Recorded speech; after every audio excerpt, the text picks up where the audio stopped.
Heard about carb cycling, but you're confused. Is it keto? Is it low carb? What is it? Why am I allowed to eat a lot of carbs? And more importantly, does it actually work for fat loss? Because some people, frankly, think it's too good to be true. Hey, I'm Nick Garcia. I'm a certified nutrition coach, and I've helped over 50,000 people with my health-focused fat loss programs. And today I'm breaking down exactly how carb cycling works, why it's not as complicated or too good to be true as it sounds, and how you can get started right away, even if you failed at every other diet out there.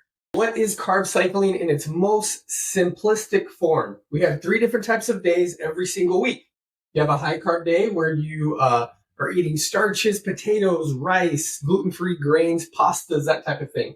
We have a medium carb day where you can eat, a piece of fruit with a lot of protein, high fiber fruit ideally, and then carrots, vegetables that have a little more starch to them, beans, legumes, quinoa, that type of stuff. And then low or no carb day. And this, of course, is when you significantly limit your carb intake, pretty much no carbs on this day other than maybe some greens. So essentially, it's just a strategic way to rotate your carb intake so you don't get the negative impact of going low or no carb for too long. Obviously, you don't want to eat high carb every single day unless you are bodybuilding, training, that type of thing. But who is doing that? Very few people. And then, of course, a medium carb day, so you're not so strict of like one or the other, either no carbs or a lot of carbs. Like there needs to be a little bit of balance, and that's where the medium carb comes into play. So carb cycling is designed to give you the fat burning benefits of low carb, because we all know that works, while still boosting your metabolism, thyroid, and hormones on high carb days. Because as we know, if you go low carb for too long, you're going to see a lot of good weight loss in that 3 to 6 week period. But then your body starts to go into kind of a starvation mode. Remember, our body's primary fuel source is glucose, and I'm sure people will argue with me in the comments section. I will say it's usually men that say, no, I don't need to eat any carbs, which is great because this is tailored towards women, because women have a more of a negative impact on going low carb for too long. I've personally coached thousands of women online, tens of thousands. Trust me, I know. This is specifically for women. Do not go low carb for too long. So when you eat low carb all the time, your metabolism can and will slow down. Your body thinks food is scarce, okay? Scarce. So that's when you hit that dreaded weight loss plateau, and even worse, you start gaining weight, you feel tired, no energy, your hormones are all over the place, you get cravings, and then that vicious cycle starts over again. Does that sound familiar? But with carb cycling, it's literally my favorite way of eating. Your high carb days signal to your body, so you get the hormonal benefits of carbs without storing the fat because you got those low carb days. And it allows your just body to stay in fat burning mode all the time. And plus, it's much more sustainable and flexible way of eating. So if you get invited to brunch or happy hour, you don't have to feel guilty because, hey, that hopefully could be a high carb day. And if it's not, then you just adjust, right? So you got to like kind of zig and zag and fit it into your lifestyle. So, and hormonally, this balances your leptin, your thyroid, and your cortisol levels. It's great for women. Men can do well on it too, especially after that age of 35, when our lean muscle tissue starts getting harder to maintain. Metabolism is already slowing down, and you live busy lives, kids, and you need to be able to eat some type of carb without going crazy, right? So carb cycling is the way to do it.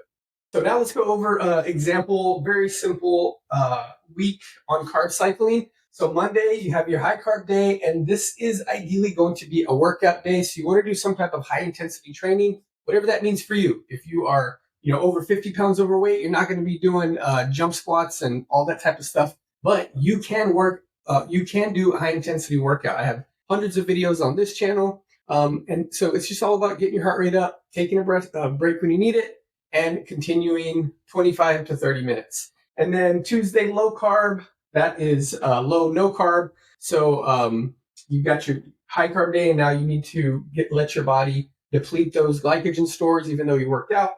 And then medium. So fit medium, like you're having some eggs in the morning and a little handful of blueberries or something like that. For a snack, you have like sun butter and apple or something like that. So Medium carb days, you want to avoid the starches, the potatoes, the grains, the breads, that type of stuff. Stick to high fiber fruits and low starch vegetables. And then we're going to repeat Thursday low, Friday high, low on Saturday, and medium on Sunday. I have some links below, so that gives you more ideas as to what a high carb day, low carb day, and a medium carb day should look like. And then, of course, you want to do at least 3 high intensity type of workouts throughout the week. 4 would be even better, but 3, you don't have to stress yourself out. Don't get too crazy sore. But adding that workout element, you don't have to work out necessarily, but adding that exercise obviously is great for your health and your body and your transformation. So definitely include workouts when you can.